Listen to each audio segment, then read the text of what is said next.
Bugbog ko ang mga leon na ito hanggang ibigay nila at ibalik sa akin ang aking mga alaga.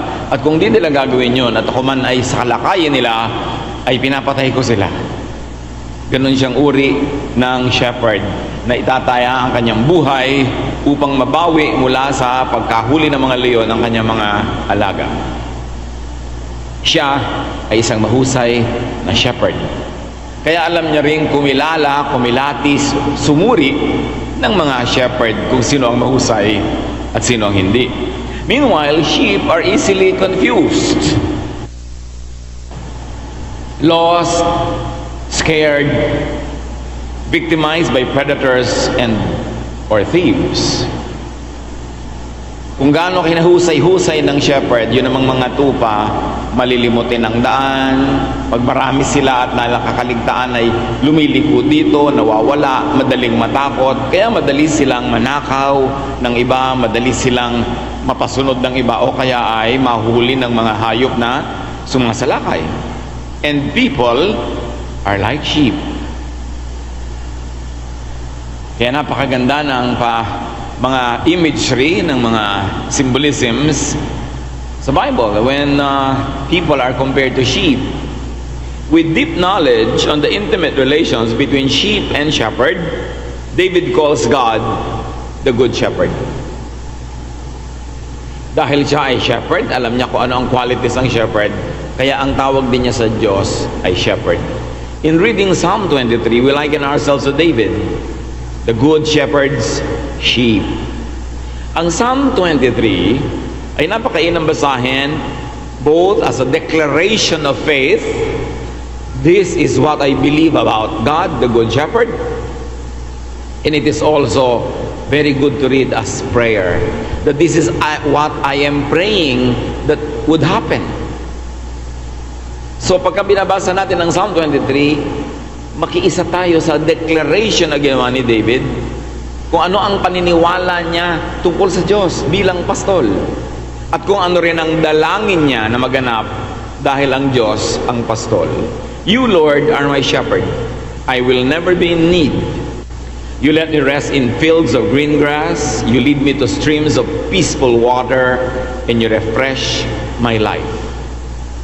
You are true to your name, and you lead me along the right paths. I may walk through valleys as dark as death, but I won't be afraid. You are with me, and your shepherd's rod makes me feel safe. You treat me to a feast while my enemies watch. You honor me as your guest, and you fill my cup until it overflows. Your kindness and love will always be with me each day of my life, and I will live forever in your house, Lord.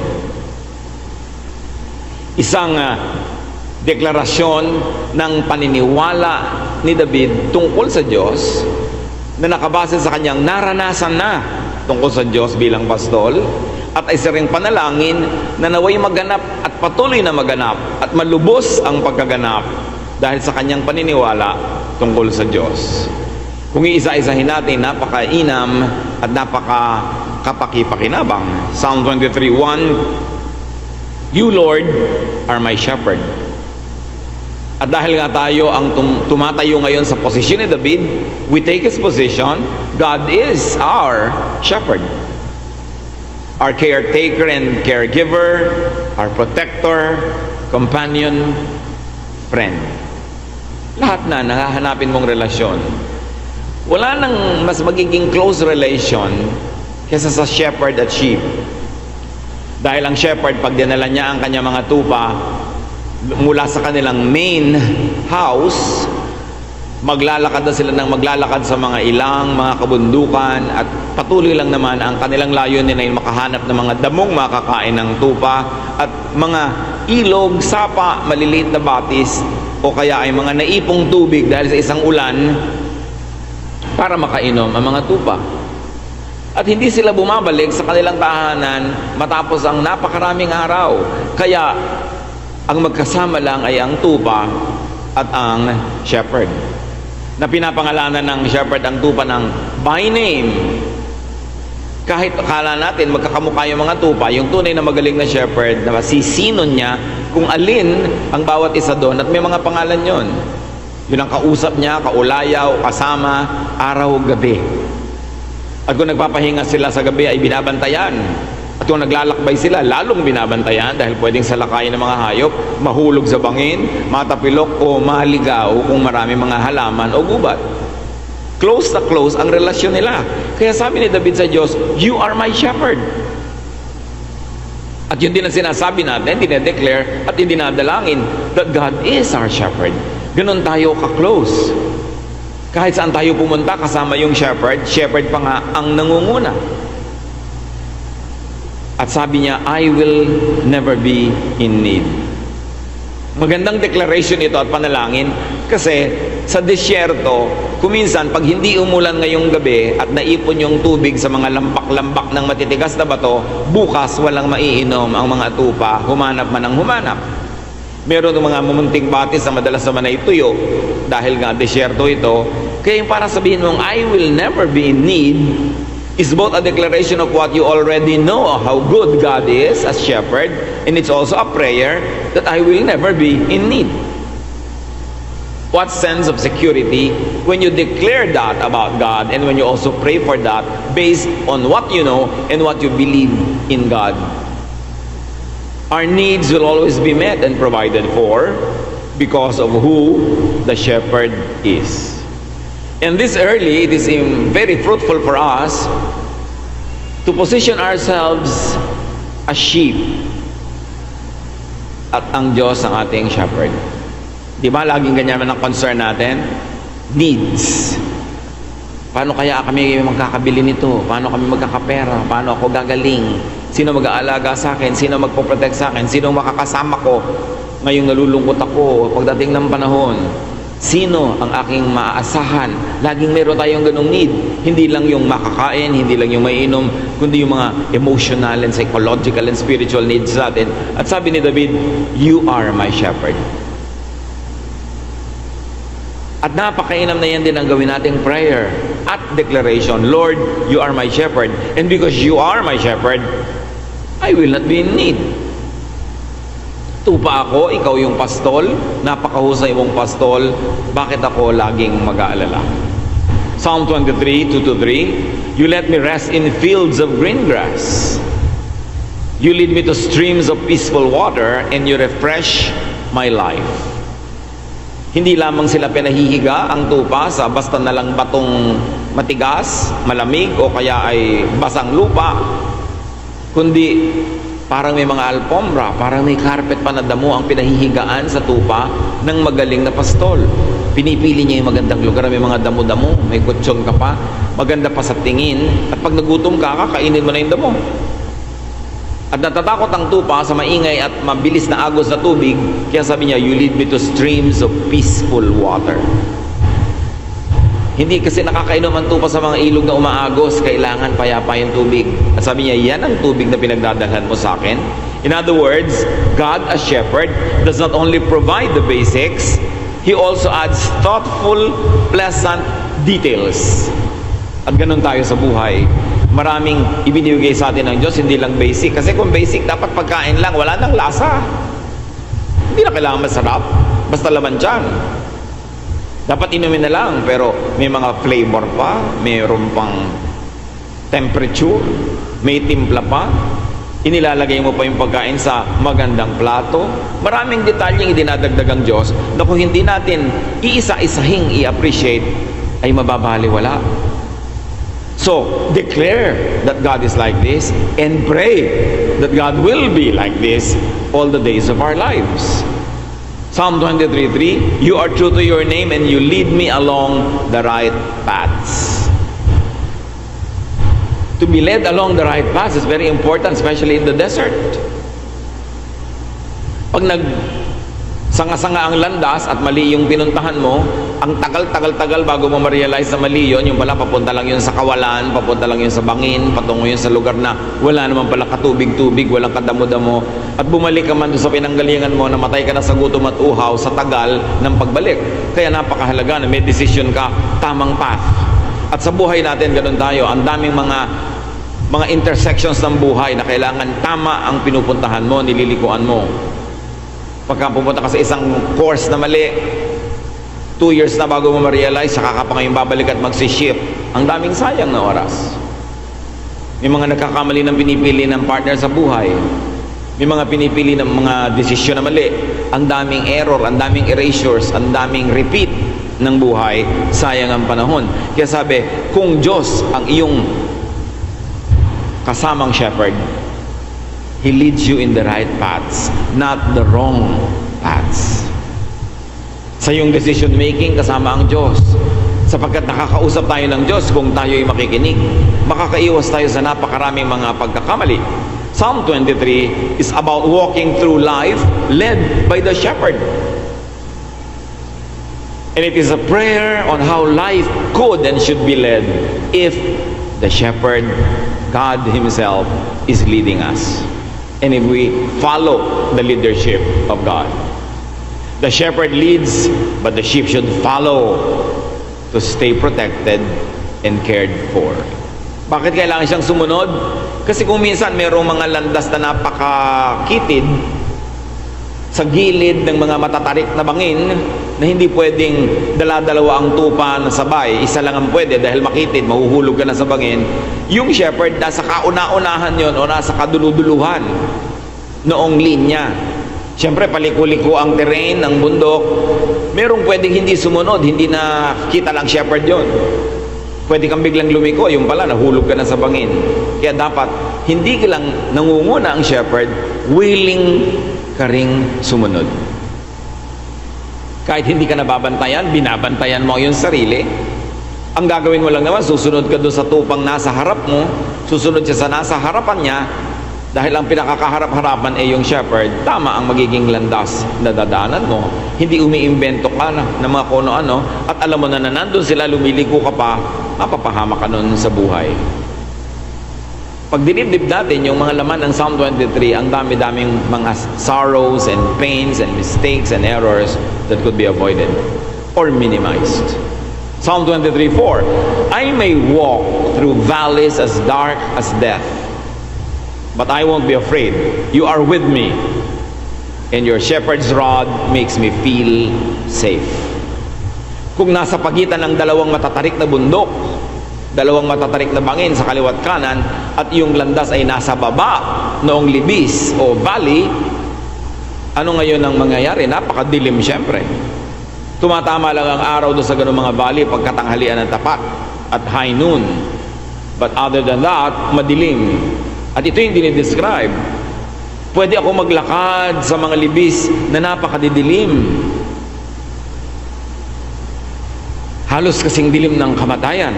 Pero hindi ako matatakot dahil tinitingnan ko pa lang yung pamalo na hawak mo, feeling safe na ako. Dahil bakit ganon?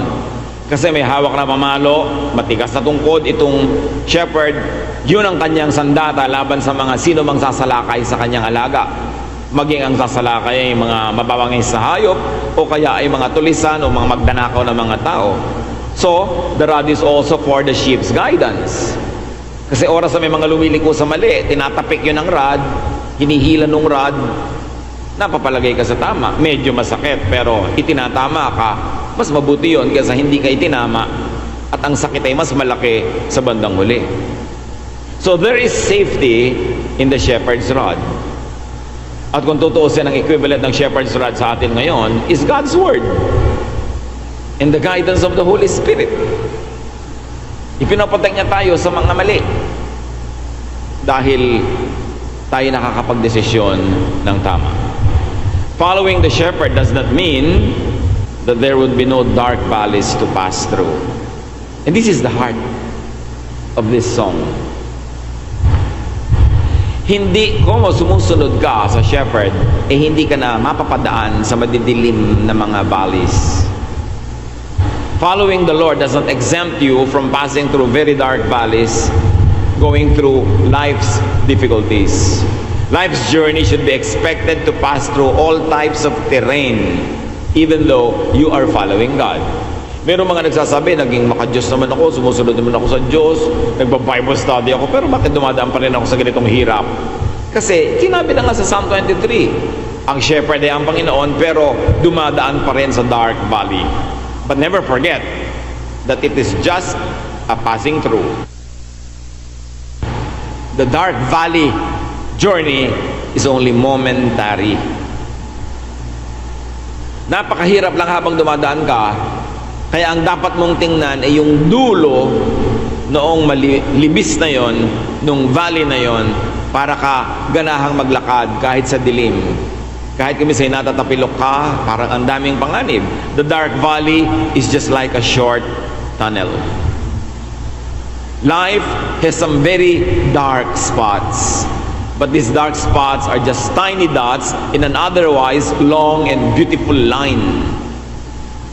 Pag dumadaan tayo sa hirap, huwag tayo masyado magdrama, huwag nating i-exaggerate, huwag natin sabihin, puro hirap lang ang buhay ko, puro hirap lang ang buhay ko, dahil hindi yung totoo. Kasi kung totoong puro hirap lang ang buhay mo, dapat hindi ka nabuhay ngayon. Mga tuldok-tuldok lang yon. Mumunting mga tuldok sa isang linyang napakahaba na puno ng ibang makukulay at magagandang tuldok din. Do not over-dramatize it when you're going through your valley. Everybody goes through that.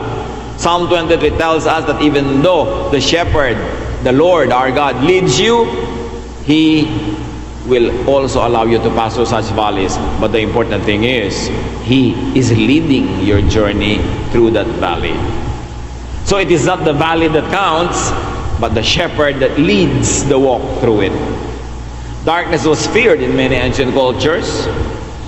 Darkness was associated and equated with danger and even death.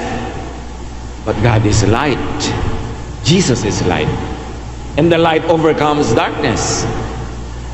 Bumibigat ang ating pakiramdam, dumidilim ang ating paningin at ang ating pananaw kung ang tinititigan natin ay yung dilim, hindi yung liwanag.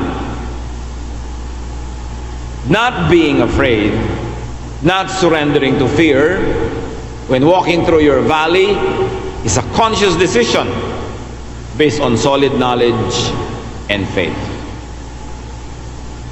Makakalampas ka lang, kapatid, sa madidilim na bahagi ng iyong buhay na hindi natatakot o konti lang yung takot, hindi sumusuko sa takot, kung matino, malinaw at matibay mong pinagpapasyahan na hindi ka matatakot dahil kilala mo kung sinong nangunguna sa iyong buhay, kilala mo kung sino ang shepherd at siya ay mabuti, siya ay mahusay at minamahal ka niya at siya ay matagumpay. You have to make a conscious decision not to be afraid. Because the moment you don't make that decision, automatically you will become afraid. Dapat malinaw na iniisip mo, dadaan at dadaan ako, dumadaan ako ngayon, o dadaan ako in the future, pero pag nangyayari yon, hindi ako sa dilim tititig, kundi sa liwanag ng shepherd na nangunguna sa akin. Hindi ko iisipin na sobra naman ang buhay, napakahirap dahil marami na rin naman akong pinagdaan ng hindi ganon at lalampas ako dito. At bakit? Because I declare and I pray that God is my shepherd. That shepherd is ever present. Kahit gaano kalalim yung valley, kahit gaano kadilim, kahit gaano kahirap, nandun yung shepherd mo. That shepherd is leading the walk. And ready, willing, and able to protect the sheep. So know the shepherd. Yan ang malaking nag-aalis at nagbabawas ng takot sa buhay pag kilala mo kung sino ang iyong pastol, kilala mo kung sino ang sinusundan mo, at alam mo kung ano ang dapat mong sundan. Forgetting this, focusing on darkness, will scare the sheep. Sheep who go through dark valleys and get overtaken by fear could actually have forgotten about the shepherd. Or could have not followed the shepherd and got lost. Or who did not follow close enough. So dapat natin suriin ang buhay natin. Matatakotin ba ako? Natatakot ba ako? Bumibigay na ba ako? Nawawala na ba ako ng pag-asa? Ano kaya? Hindi kaya ako sumunod sa aking shepherd kaya ako nalagay sa ganitong kalagayan? O sumusunod ako pero ang layo-layo na tuloy, hindi na ako makahugot ng lakas mula sa Diyos kasi ang layo ko naman kung sumusunod. It's important. Sheep who go through dark valleys and get overtaken by fear could actually have been overwhelmed by the darkness and the stumbling blocks along the way. mas pinalaki niya yung problema kaysa yung shepherd na solution. Ano ba ang malaki at maliit? Wala. It's only a matter of perspective. Napakaliit ng butil ng bigas, pero tanungin mo ang langgam, ang laki nun. So ano ba ang maliit at malaki? Ano ang maliit at malaking problema? Ang size ng problema, ang size ng kadiliman, ang size ng hirap sa buhay is determined by the size of your faith in your shepherd. At kung malaki ang iyong padiniwala, ang iyong pananalig, anumang problema, anumang hirap ay lumiliit. Dahil mas malaki ang tingin mo dun sa Diyos na nagbibigay ng solusyon, Diyos na nagmamahal sa atin, at Diyos na nagbibigay sa atin ng guidance. Kaya pag ang laki-laki ng tingin natin sa mga problema, mag-review tayo mga kapatid, baka naman nalibang tayo at lumiit ang tingin natin sa Diyos. Lumaki tuloy ang tingin natin sa kadiliman. Psalm 23:5, You treat me to a feast while my enemies watch. You honor me as your guest. It's important to understand the tradition of desert dwellers. Pagka ikay naglalakbay sa disyerto at ikaw ay inalok ng isang taga roon na kumain sa kanyang tent, at doon naman kayo kakain sa labas ng tent, hindi sa loob, kitang-kita ng ilang mga dumaraan, ng mga taga roon din na ikay bisita niya, hindi kanila pwedeng galawin, pagsamantalahan, salakayin, patayin, kasi pag pinakain ka ng isang taga-disyerto, ibig sabihin itinuturing kanyang mahal na kaibigan at esteemed guest, at walang makagagalaw sa iyo na hindi dadaan sa ibabaw ng kanyang malamig na bangkay. Ipoprotect ka niya. So pag sinabi mong, You Lord, serve a feast before me while my enemies watch, ibig sabihin, sinasabi ng Panginoon, walang pwedeng gumalaw dito sa aking pinapakain na ito. Ibibigay ko ang aking buhay sa kanya at ipagtatanggol ko siya. What a great declaration of faith in the Lord, based on the traditions of the Bedouins, the desert dwellers. And of course, this means protection. With you as my shepherd, I have protection. Psalm 23:5, and you fill my cup until it overflows.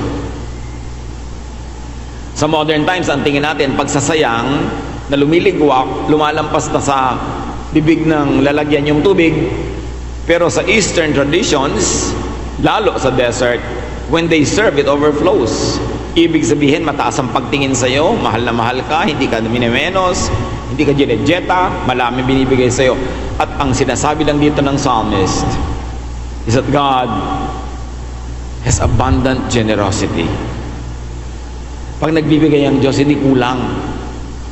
Sobra. At pag nakukulangan tayo, dapat tayo mag-isip-isip, paano ba tayo magsukat?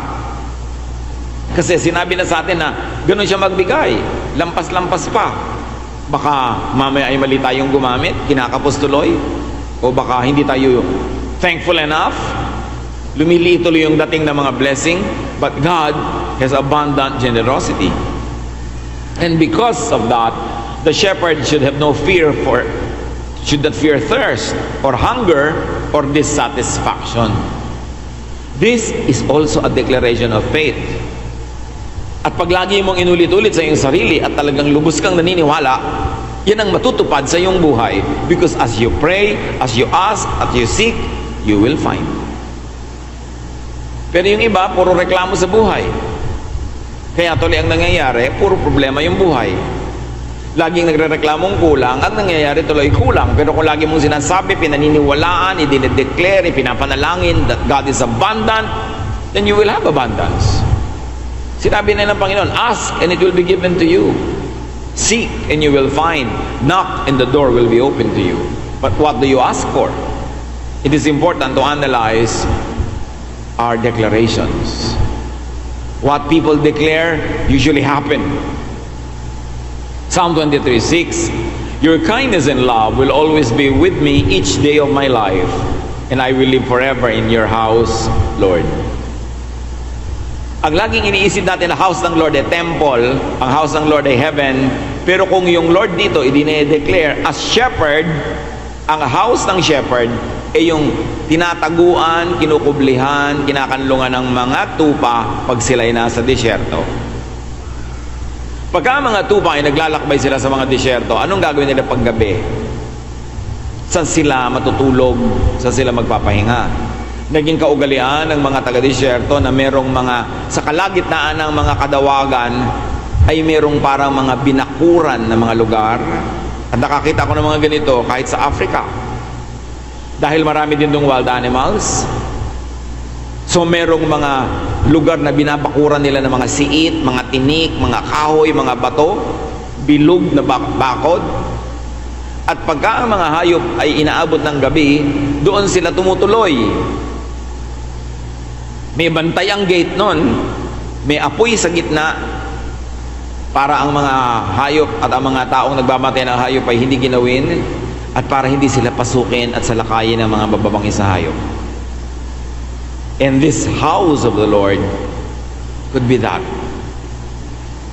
Na ito ay sanctuary, a safe house. Isang lugar na pwede mong puntahan na pwede kang mapanatag na matulog dahil hindi mo iniisip na habang nakahiga kay baka may kumagat sa iyo at kainin ka. Because you feel safe. At sabi, I will live in the house of the Lord forever. Of course, it can also mean that the house of the Lord is an eternal place where the believers will be forever. But in the context of the song, it is this kind of house. Kindness, love is half of what people really need. Kasi sabi, your kindness and love will always be with me. Mga kapatid, pag may kindness and love na dumarating sa iyong buhay, halos kalahati na ng lahat ng kailangan mo sa buhay, yun na. And then God gives kindness and love. And God is the one that gives perfect love. So, kalahati na, puno ka na. Konti na lang kailangan mo. And the shepherd's house gives that need. The sheep pen, which means safety. Safety, security, peace could be the other half of what people really need. Pagka minamahal ka na, inaalagaan ka na, tapos meron ka pang lugar na safe, ano pang gusto mo sa buhay? That's why people find completion, people find happiness, contentment in God. When God is their first love, and when they prioritize the shepherdship of God in their lives, they are secure, they are provided for, they are loved. Ano pa ang kulang sa iyong buhay? John 10:27 to 29. My sheep know my voice, and I know them. They follow me, and I give them eternal life, so they will never be lost. No one can snatch them out of my hand. The Father gave them to me, and He is greater than all others. No one can snatch them from His hands. What a great sense of security when God is your shepherd. And Jesus says, I love my sheep, I take care of them, no one can snatch them out of my hand. At lalong-lalo namang hindi pwedeng agawin mula sa kamay ng Ama yung kanyang mga inaalagaan. All other perceived needs, longings, and attachments are illusions. Ano ba talaga kailangan ng tao? Bakit ang daming mayaman, hindi kontento? Although meron ding kontento. Bakit merong maganda, hindi pa rin kontento sa kagandahan niya? Bakit meron namang may asawa, may anak, may apo, may biyanan, kompleto ng tao sa buhay niya, hindi pa rin kontento? Bakit very successful na, ang dami nang narating, ang dami nang na-accomplish, hindi pa rin kontento? Kasi hindi naman talaga yun ang nagpapakontento sa buhay. Ang nagpapakontento sa buhay ay yung alam mong may nagmamahal sa'yo, mahal ka. Kaya kahit nagdidildil ka ng asin, kung sinusubuan ka naman itong si Bogart, enjoy ka na. Kahit daliri na niya yung ulam mo. Kahit na nakahiga ka sa banig at nilalamok-lamok ako, may kasiping ka naman nagmamahal sa'yo, di ba happy ka na? Lalo naman pag naisip mo na ang Diyos ang nagmamahal sa'yo, bakit ka pa hindi magiging happy? Kahit anong kalagayan mo sa buhay. Happiness is not having these things. Happiness is having God as our shepherd. Kaya maraming kasinungalingan ng buhay, yung kailangan mo na kahit 70 anyos ka na, mukha kang 20 anyos para ka sumaya. Hindi yun totoo. Kasi yun ang totoong 20 anyos, hindi masaya. Ikaw pang nagmumukhang 20 anyos lang. Wala doon. Wala sa dami ng bag, wala sa dami ng mga ganito at ganon. Kasi ang dami nga nagpapakamatay kung sino pa yung napaka matatawag na successful. So pag sinabi na, my shepherd gives me food, my shepherd gives me shelter, my shepherd gives me what I need, dapat masaya ka doon. At yung shelter na yon, yung food na yon, hindi lang physical, spiritual and emotional food that comes from knowing that you are loved by God. Kaya yung iba makukontento. Paano ako makukontento? Hindi naman ako mayaman. Bakit? Sa pagyaman ba ang contentment? Ang taong minamahal ay masaya. Kaya lang iba sabay, wala namang nagmamahal sa akin. Nakalimutan mo na ba kung sino shepherd mo? Ang Diyos. Akala mo yata kasi ang shepherd mo yung kung sinong tao, kung sino yung gusto mong maging papa, maging mama. Kaya tuloy pag iniiwan ka ang lungkot-lungkot mo, pero iniiwan ka ba ng Diyos? Kaya sabi, you are always with me. Your rod, your staff, they comfort me. I shall never be in want. So pag nag-focus tayo kung sino talaga yung shepherd, dumating at umalis ang tao, mabuhay at mamatay ang mga tao sa paligid natin, tumaas at bumaba ang ating savings account, humirap o yumaman ang ating economy, meron kang isang hindi natitinag na kaligayahan because the Lord is your shepherd. And when we realize that, we will have peace. Kaya sabi niya, I shall dwell in the house of the Lord forever. Kaya dapat talaga inuuna yung Diyos. Pag nauna yung Diyos, yung iba, dekorasyon na lang. Yung Diyos ang malaki. Pagka hindi mo inuna yung Diyos, inuna mo yung mga maliliit na mga bagay, wala nang space para sa Diyos. Yan ang sinasabi ni Solomon na vanity or meaningless. Si Solomon, pinakamayamang naging hari, pinakamatalinong naging hari, naangkin niya ang lahat ng gusto niyang angkinin, nakuha ang gusto lahat ng kuhanin, nalaman ang lahat ng gustong alamin. Pero sabi niya, walang katuturan ang lahat.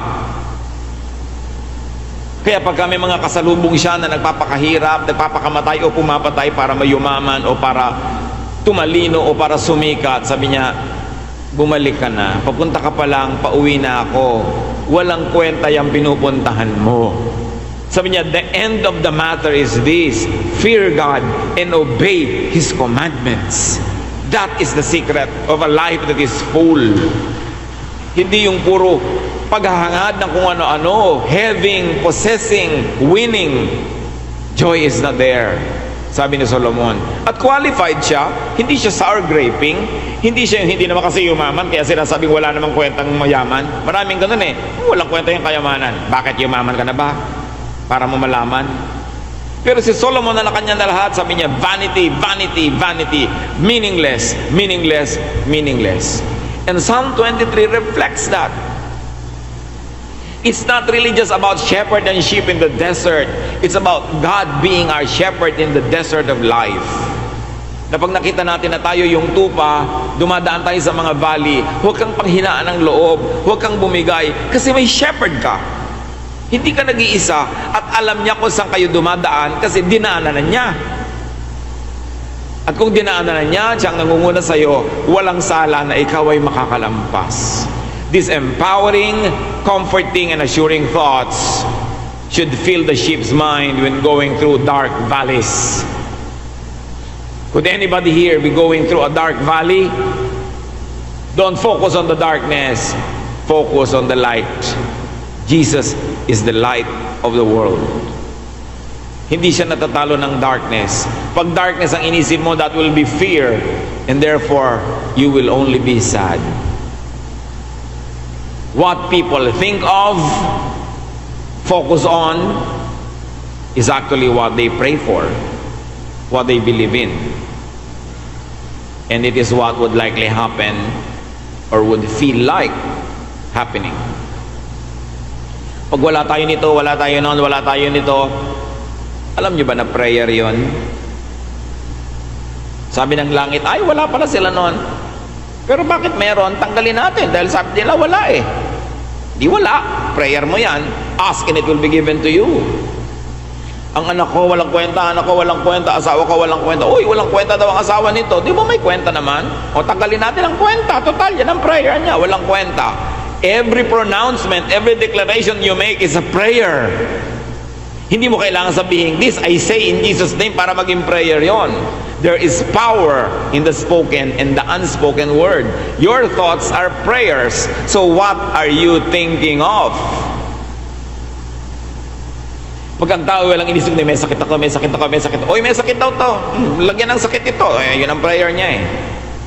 Kaya dapat iniisip mo, gagaling ako, naniniwala ako. At hindi naman inuuto mo yung sarili mo. Dahil naniniwala ka, napapagalingin ka ng Diyos. At hindi laging sakit ang iniisip mo. O nakita kita mga tao, anong blood pressure mo? Gano'ng kataas ang sugar mo? Puro sakit, dapat sakit society. Hindi ka na makarinig ng pag-uusap ng mga magaganda. Puro ang anak ko, maliit magpadala. Puro reklamo, uy maliit daw magpadala anak, liitan pa. Hindi marunong pumuri sa Diyos, hindi marunong magpasalamat o magsabi ng mga positive, puro reklamo. Meron nga dati ang mga marami ha. Marami kong kilalang ganito. Ang daming binigay ng Diyos sa pera. Yung darating sa iyo, sabihin, walang-wala nga kami. Walang-wala kami. Sa takot siguro mautangan. Nawawala talaga yung pera. Naghihirap talaga. Sabi ka ng sabi eh. Prayer yun. Ipinangako ng Diyos, when you ask, you will receive.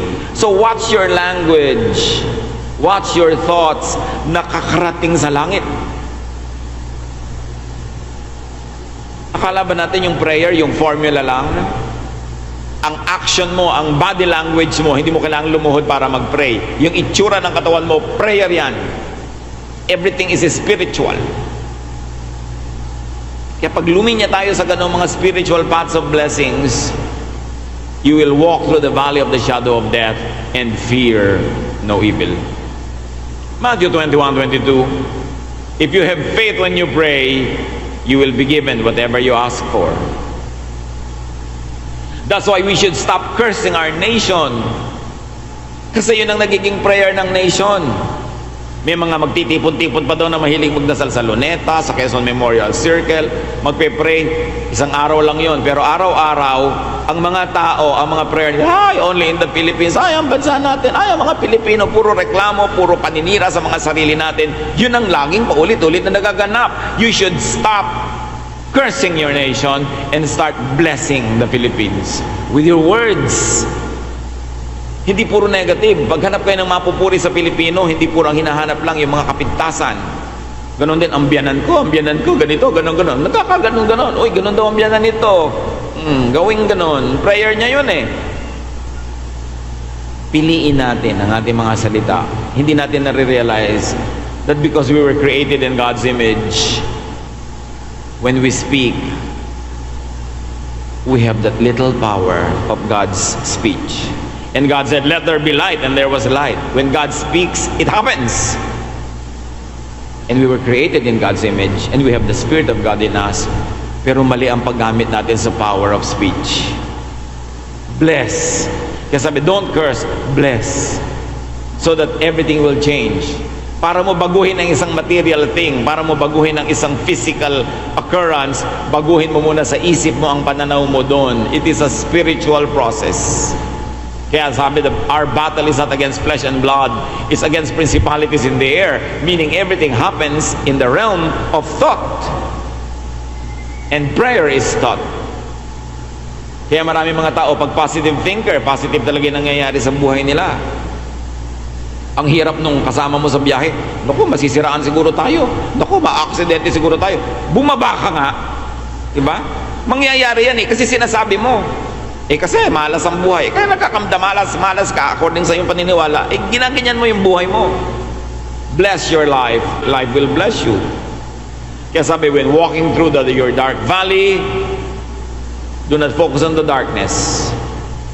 Focus on God's light, who is Jesus. John 8:12. Once again, Jesus spoke to the people. This time he said, I am the light of the world. Follow me, and you won't be walking in the dark. You will have the light that gives life. So pag si Jesus ang shepherd mo, naglalakad ka sa darkness, sasabihin ng katabi mo, ang dilim naman, sabi mo, bakit madilim? Nandito si Jesus. Jesus is light. Illusion mo lang ang darkness. The real thing is that it is light and lighted up. So do not fear. Only believe in God's love and deliverance.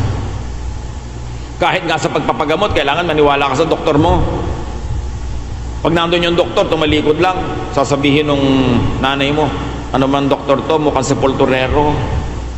Na hindi kayo gagaling kung ang tingin nyo sa doktor nyo, si kamatayan. Kailangan yung attitude nyo.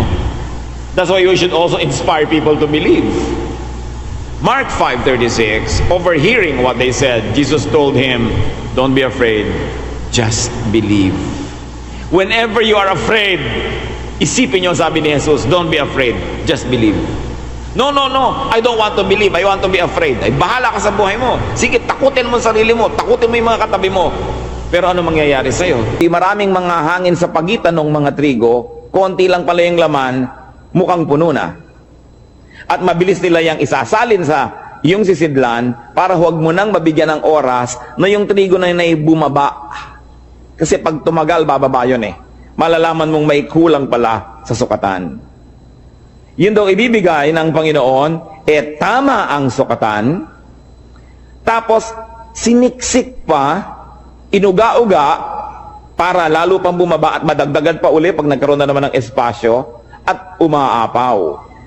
At dahil po nung araw, ang tao, lalaki at babae, mahahaba ang mga damit.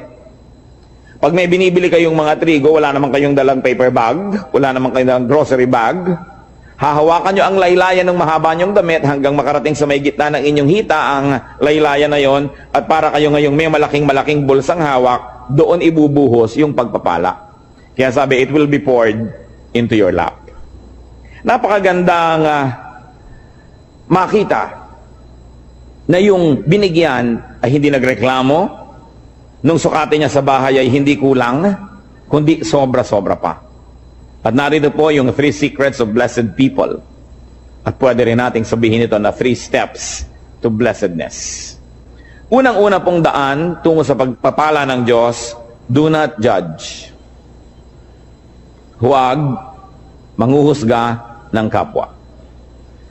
Tingnan po natin sa dictionary ang ibig sabihin ng to judge. It is to form an opinion or to pass judgment on someone. So makikita po natin na yung palang lumilikha ka ng yung mga iniisip tungkol sa isang tao, yung sinasabi mo na siya ay ganito, siya ay ganon, hindi mo pa naman lubos na nauunawaan, yan ay isang uri ng judgment. Pag may nagsumbong sa iyo tungkol sa isang tao, hindi mo pa naririnig ang panig ng isinumbong, kampi ka na agad dun sa nagsumbong, isang uri ng judgment. May nabalitaan ka, hindi mo naman nalaman kung anong paliwanag ng kabilang partido, bumuo ka na agad ng pasya kung sino ang tama at mali, sino ang masama at mabuti, isang uri na naman ng judgment. Huwag daw manghuhusga. Matthew 7:1-2, ang Panginoong Jesus, sabi niya, do not judge. This is another echo of what was said, or you too will be judged. For in the same way you judge others, you will be judged. And with the measure you use, it will be measured to you. What will happen if we judged? Ano pong mangyayari pag tayo naghatol sa kapwa? Malinaw na malinaw ang sinabi. You too will be judged. Pag ikaw ay humatol, hahatulan ka rin, nino, ng tao at ng Diyos. Di po ba't pag may mga sinasabi sa iyong, dapat malinis ang bahay mo, dapat ganitong ginagawa mo, dapat ganyan ka, sasabihin ng iba, bakit ikaw? Kasi ikay humahatol, hahatulan ka rin. Pero, ang mas masakit doon, hahatulan ka ng Diyos. At yun ang mabigat na hatol. At ano naman po ang problema kung hahatulan tayo ng Diyos? Well, you will be found guilty. Tiyak na pagka Diyos ang naghukom sa atin at tayo'y sinukat, tayo'y kulang. Tayo'y tinimbang, siguradong tayo'y kulang. Sapagkat sabi sa Romans 3:23, for all have sinned and fall short of the glory of God. Lahat ay nagkasala at kinapos sa kaluwalhatian ng Diyos. May exempted ba? Exempted ba ang mga taga-Bacolod? Exempted ba ang mga taga-Las Piñas? Hindi. Sabi, lahat ay nagkasala at kinapos. Romans 3:10-12, as it is written, there is no one righteous, not even one. There is no one who understands, no one who seeks God. All have turned away, they have together become worthless. There is no one who does good, not even one. Sa tingin ng langit, walang gumagawa ng tama. Lahat ay nagkakamali, panapanahon lang. Kung minsan ay tamang-tama ka ng 2 araw, sa pangatlong araw, nadapa, may mali na. Yun namang iba, hindi na talaga tumabangon sa pagkakadapa, permanente nang nakadapa. Sobra nang nasanay sa pagkakasala. Wala daw nakauunawa. Pero sasabihin natin, hindi po ba may ginagawa kaming tama? Subalit sabi rin sa Bible, ang pinakamagaganda at pinakamalilinis nating gawa ay para lang basahan. Kung ito ay hahambing sa kalinisan ng Diyos, kulang at kulang pa rin. Kaya walang maaring magyabang na sasabihin niyang ako'y tama, so pwede na ako ngayong manghusga ng iba. Ako'y maayos, so pwede ko na ngayong hatulan ng ibang hindi maayos.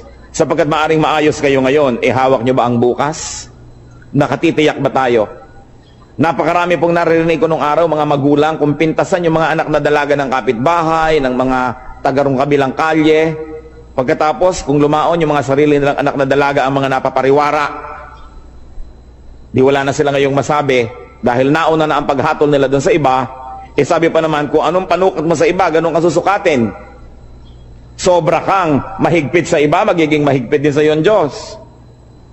Yan ang problema pag tayo po'y humahatol agad. Genesis 6:5, nung nilikha ng Diyos ang tao at kutakot-takot na kasalanan at mga kasamaan ng ginawa ng tao, the Lord saw how great man's wickedness on the earth had become, and that every inclination of the thoughts of his heart was only evil all the time. Nakita ng Panginoon kung gaano naging kasama ang puso ng tao, na wala siyang hinahangad, iniisip, kundi ang gumawa ng kasalanan.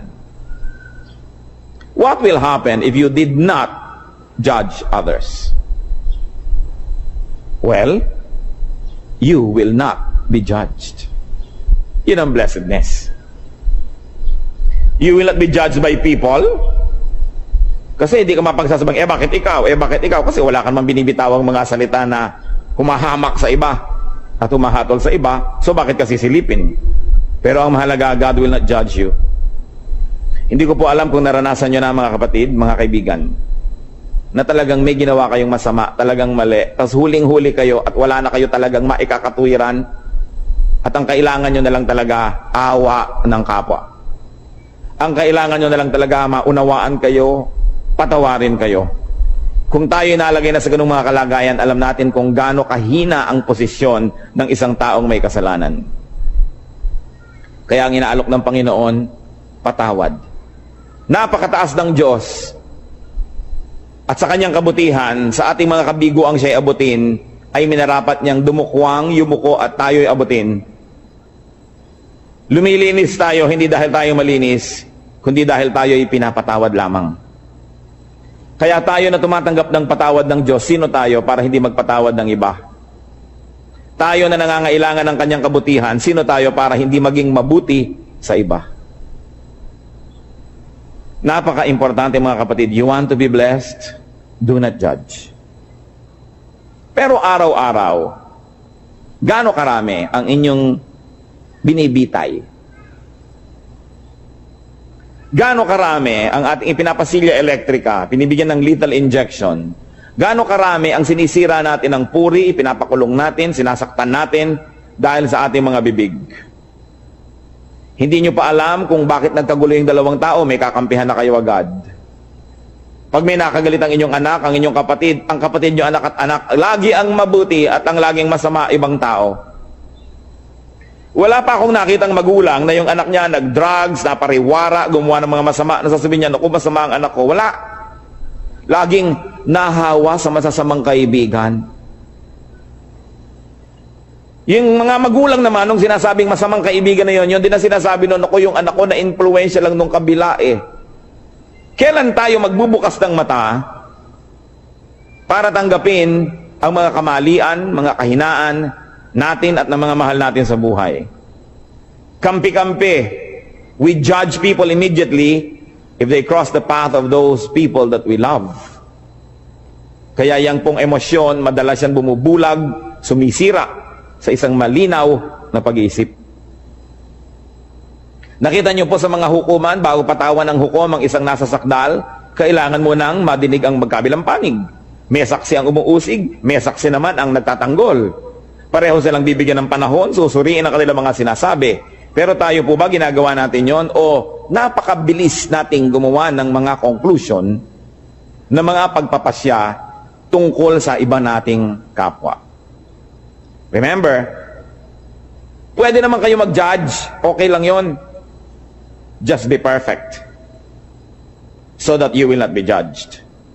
But as long as you have sins, as long as you have errors and weaknesses, be kind with your judgment, because you will need the same kindness to be applied to you. Do not judge if you want to be blessed. Ngayon po yung verse 37 ng Luke 6 na binabasa natin, forgive and you will be forgiven. Pangalawang hakbang tungo sa pagpapala, second step to blessedness, forgive. Magpatawad.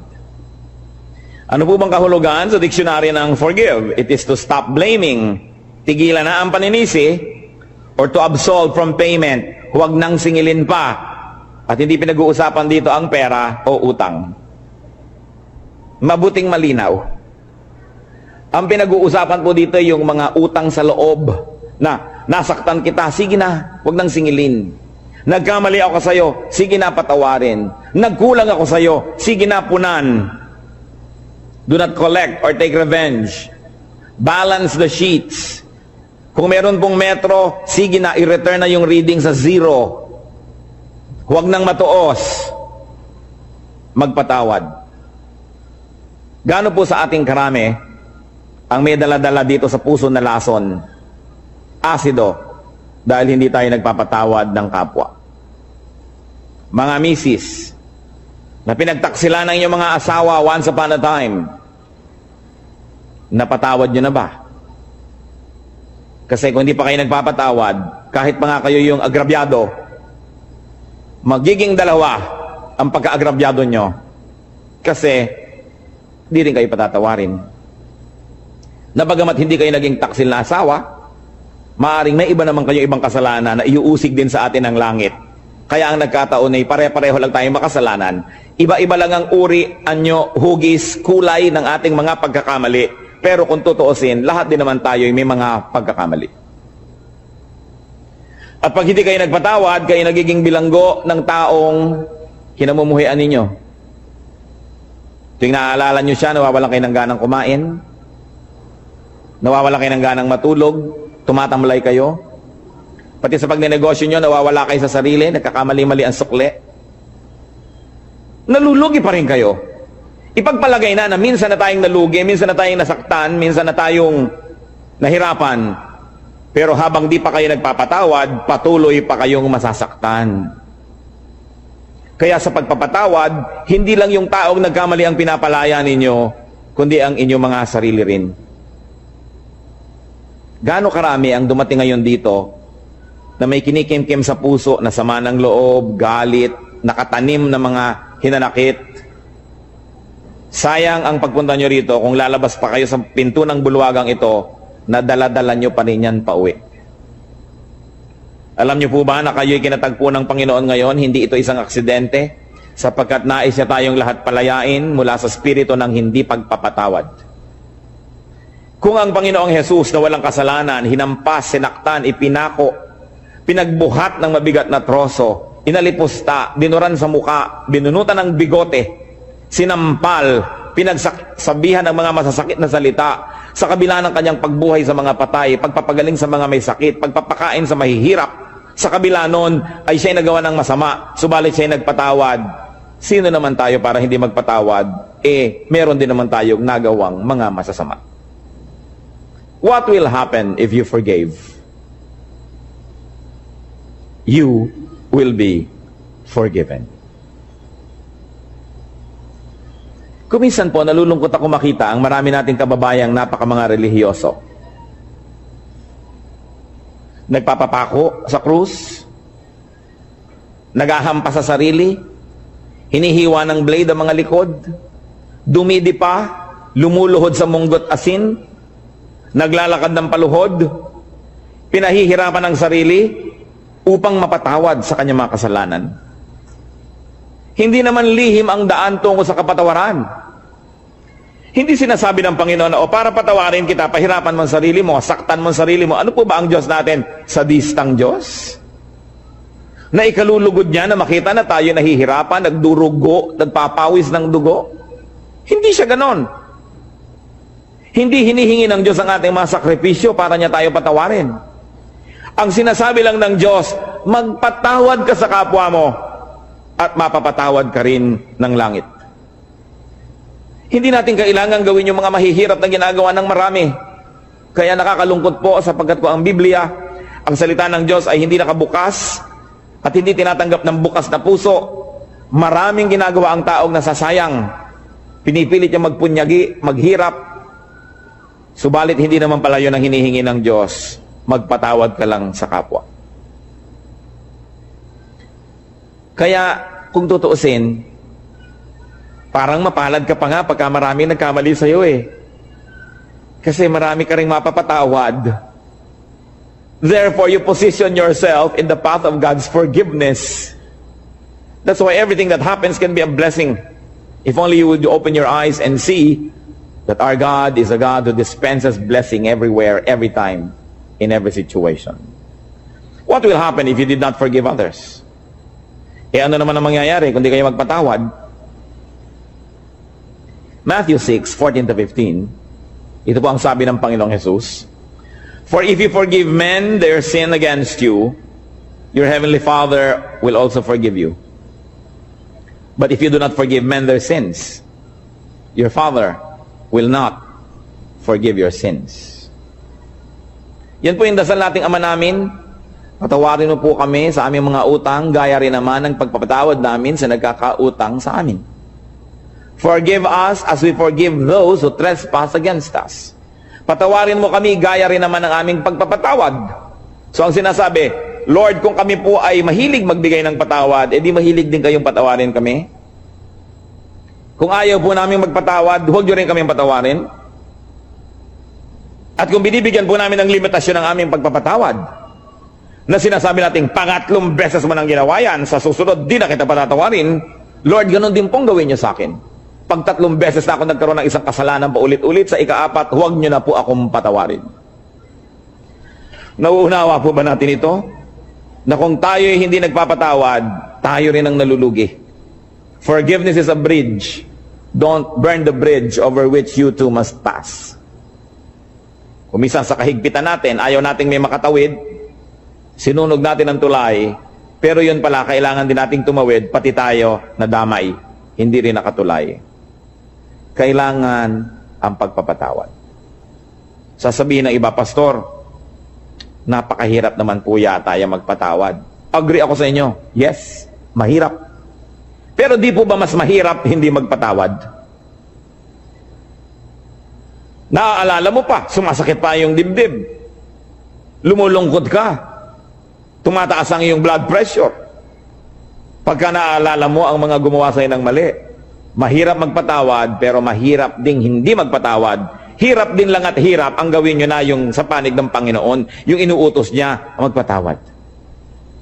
At yan po ang dalangin ko ngayon. Kung tayo mayroong daladala sa puso, dapat patawarin.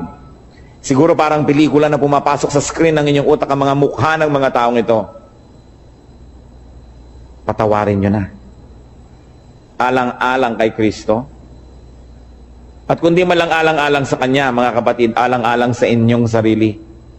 Sapagkat malinaw ang sinabi ng Panginoon, ang hindi nagpapatawad ay di rin patatawanin ng Ama sa langit. Kailangan ng isang himala para yan mangyari. Kailangan ng hipo ng Espiritong Banal para tayo magkaroon ng pagpapatawad. At yan po ang hihingi natin sa Diyos ngayon. Isang makapangyarihan na hipo niya. Magkaroon ng himala sa ating puso. Magkaroon tayo ng kakayahang magpatawad. Bagamat hindi sana yun ang gusto natin. Kuminsan ay ang gusto natin maghiganti. Subalit hindi yan ang paraan ng Diyos. At ang gumaganti, nagagantihan uli, magagantihan, hindi na matapos ang gantihan. So if you do not forgive, you will not be forgiven by people and by God. You will remain guilty. Therefore, you will be judged. And in the end, you will be condemned. Pangalawa pong hakbang, forgive. Pangatlong hakbang, tungo sa pagpapala, give. Napakalinaw po ng sinabi, give and it will be given to you. Magbigay ka at susuklian ka. Bibigyan ka rin. At ano po, higit sa ibinigay mo, ang ibibigay sa iyo. Kasi, sukat na tama, sisiksikin, liligligin, aalugin, at umaapaw pa ang ibibigay sa atin. Wala tayong kalugihan. So give to people. Give people your 3 T's. 3 letrang T. Time, talent, treasure. Ibigay natin yan sa tao. Lalo sa mga mahal natin sa buhay. Nagtataka naman ako sa mga tao na nag-aaway-away ang magkakapatid dahil sa kaprasong mana. Natitikis ang mga kamag-anak na may sakit, may pagdurusa, samantalang meron naman pwedeng itulong. Sabi, give. What we do to people is counted as done for and given to Christ. Alam niyo po ba na ang pagbibigay sa tao, lalo yung hindi nakakaganti, hindi makakapagbayad, ay inaari ni Kristong sa kanya ibinigay, at kung ganon, siya ang magbabayad? Ano po ba ang tunay na pagbibigay? Yung ang binibigyan mo ay walang kakayahang gumante ng mabuti rin. Kasi kung may kakayahan, binigyan mo lang, baka investment lang yan, puhunan, namumuhunan ka lang. Nagbibigay ka ng maganda dahil may kapangyarihan siyang magsukli sa'yo sa panahon na kailangan mo siguro ang tulong niya. Hindi nyo ba napapansin, pagka mayaman ang may birthday, mahal ang mga regalo? Tapos pagkapuha natin mahirap ang may birthday, kung ano-ano lang ng mga binalot na kalendaryo, mga tuwalyang may mga sulat na inchik na good morning, na isang laba mo lang, gapak-gapak na. Kasi mahirap ka eh. Baka hindi ka makapagbigay ng mamahalin sa birthday niya, so ba't kanya bibigyan ng mahal? So hindi nagbibigay, namumuhunan. Pero kung tayo po ay mga kamaralita, may nagregalo sa atin ng napakahalagang bagay, alam nilang hindi natin kayang suklian yon, yun ang tunay na nagbigay. So pati po ang ating mga pagbibigay susuriin natin, tayo ba'y nagpapadama lamang, namumuhunan lamang, o nagbibigay talaga? Sa palagay niyo po ba ay maipagkakaila natin sa Diyos ang tunay na laman ng ating puso? Ang Diyos ang sumusukat, maging na mga iniisip natin na lingid sa ating kapwa-tao. At sabi nga sa Bible po, sa oras ng paghuhukom, sasabihin ng Panginoon, hali kayo mga hinirang, mga pinagpala, nagugutom ako, pinakain ninyo ako, nagiginawa ko, binigyan nyo ako ng balabal, may sakit ako, dinalaw nyo ako, nakulong ako, nasa piitan, helpless, powerless, pinuntahan ninyo ako, handito ang inyong gantimpala. At sabi ng mga tao, kailan naman po namin nakita na ganun kayo? Diyos naman kayo. Sabi ni Lord, aba, lahat ng taong tinulungan ninyo, inaari ko na sa akin nyo yun ginawa. May tanong ako sa inyo, may gumawa ng mabuti sa anak nyo, di ba tinatanaw nyo? Di ba mas natutuwa pa nga tayo na sa birthday ng anak natin may nagregalo kaysa sa sarili nating birthday? Di ba't kung may mga regaluhan sa Pasko, tinitingnan nyo yung anak nyo kung may nag-aabot man lang kahit isa at nasasaktan ng puso nyo na walang nagbibigay sa kanya? Lahat ng tao, likha ng Diyos. Mahal niya ang lahat ng tao. Pag nagbigay ka sa isa niyang minamahal na tao, lalo yung kapuspalad, yung walang pumapansin, hindi kaya niya alam? Hindi kaya niya tinatandaan? At sasabihin niya, balang araw, susuklian ko ang kabutihan mo. Kahit ngayon pa lang, susuklian ko na, sapagkat mabuti ka dito sa aking mga nilalang. Di ba't pag may sumasakit sa kalooban ng ating mga anak ay tayo unang-unang nasasaktan? So kung may sinasaktan kang tao, sa palagay mo ba hindi mo sinusugatan ang puso ng Diyos? Kung meron kang taong hinuhusgahan, pinag-uusapan, chinichismis, inaagawan ng asawa, inaagawan ng pera, nilalamangan, hindi kaya natin pinalulungkot ang puso ng Diyos. Kaya ang sabi niya sa Matthew 25:45, I tell you the truth, whatever you did not do for one of the least of these, you did not do for me. At yung kabaligtaran naman noon sa verse 40, sabi niya, whatever you did for one of the least of these brothers of mine, you did for me. Kung ano, ang buting di mo ginawa sa kanila, ay sa akin mo ipinagkait at ako ang sisingil sa iyo. At kung ano naman ang buting ibinigay mo sa kanila, ako ang tatanaw ng utang na loob na yon. Ako ang magsusukli. Lalo pangat walang nakapuri sa iyo, walang nakapansin, hindi ka binigyan ng plaque, hindi ka pinagpagawa ng monumento. Ako ang nakakaalam ng lihim mong kabutihan. At sabi sa Biblia, yung ama na nakakaalam ng mga lihim na gawang kabutihan, ang siyang magbibigay sa atin ng pagpapala. Whatever we give to people, we give to God. And if you give to people, therefore you give to God. Why will you not be blessed? Sasabihin iba, aba kailangan wise. Bakit ko bibigyan yan? Di ako nawalan. Yung iniipon ko ang nabawas. Gaano kahirap ba sa Diyos na ibalik ang gusto niyang ibalik? Kung gusto ba kayong pagpalain ng Diyos, may makakapigil sa Kanya. At kung ayaw kayong pagpalain ng Diyos, meron bang makakapilit sa Kanya? Kaya mahalaga po, yung kasiyahan ng Diyos ang ating inuuna. So we give to people, any people, the least of people. But we also give to Christ's workers.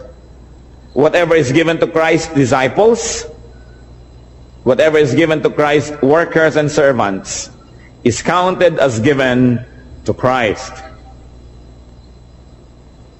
Mark 9:41, sabi ng Lord, I tell you the truth. Anyone who gives you a cup of water in my name, because you belong to Christ, will certainly not lose his reward. Kausap niya po ang kanyang mga disipulo. Sabi niya, maski isang basong tubig lang ang ibigay sa inyo dahil lingkod ko kayo, hindi malilimutan ng langit yon at mayroon siyang gantimpala. Gusto nating matuwa ang Diyos, maging mapagbigay tayo sa kanyang mga lingkod. Hindi lang sa mga pastor. Kumisan nga yung mga pastor, marami nang natatanggap yan ng mga regalo. Pero yun bang mga singer, Bible study leader, Sunday school teacher, yung janitor, kasama rin yun sa gawain, yung electrician, yung mga usherette, yung taga-piano, lahat yan ay mga lingkod ng Diyos. Hindi lang ang pastor. Naroon ba naman na darating kayo sa church ay aabutan nyo man lamang ng kalahating kilong longganisa galing sa Lokban? Itong pianista. Sa palagay nyo ba, hindi aariin ng Diyos yun, nasa Kanya ibinigay? Lingkod niya yon? Mag-isip-isip tayo mga kapatid, sapagkat maiksi ang buhay. Kakaunti ang mga araw at bilang. Kailangan bawat araw, meron tayong nabibigyan, may nagagawa ng mabuti. Sapagkat ang lahat ng yan, ay tinutuos ng langit. Pero mas mabuti sana na hindi natin ginagawa yun dahil tinutuos, kundi dahil talaga ang puso natin ay naging makadiyos na at ang likas sa Diyos ay mapagbigay. Ganon din naman ang ibinibigay natin sa church, sa gawain ng church, inaari rin yun na ibinibigay kay Kristo. What is given to the church is counted as given to Christ because the church is His body. Sabi po ng Ephesians 5:23, Christ is the head of the church, His body, of which He is the Savior. Kung ang iglesia, ang kapatiran ay si Kristo ang ulo at ang lahat ng narito ay bahagi ng kanyang katawan, kung may sinasaktan tayo na tao sa church, meron tayong tinitikis na gawain, may tinatalikuran tayong mga duty, edi ang tinitikis natin ay mga bahagi ng katawan ni Kristo. Pwede bang mahal mo ang isang tao, inaayos-ayos mo yung mukha, pine-facial mo, minamasa-masahe, pagkatapos pinuputol mo yung mga daliri, minamartilyo mo yung tuhod, pwede ba yun? Dahil si Kristo ang pinuno ng iglesia, mamahalin natin ang lahat ng bahagi nito. Pagmamalasakitan, aalagaan, tutulungan. What will happen when we give to people, to Christian workers, to the church? We receive back what we give. Siksik, liglig, umaapaw. You can never outgive God.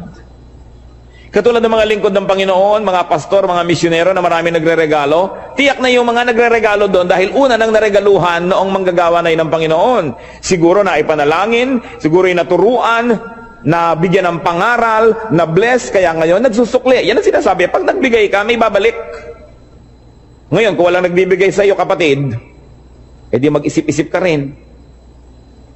Baka naman hindi ka rin nagbibigay kasi. Because if you are a blessing to people, the same people will also be blessings to you. Because life is a circle. Pabalik-balik lang. We inhale, we exhale. Araw, gabi, dilim, liwanag. Give, receive. Yun ang buong circle.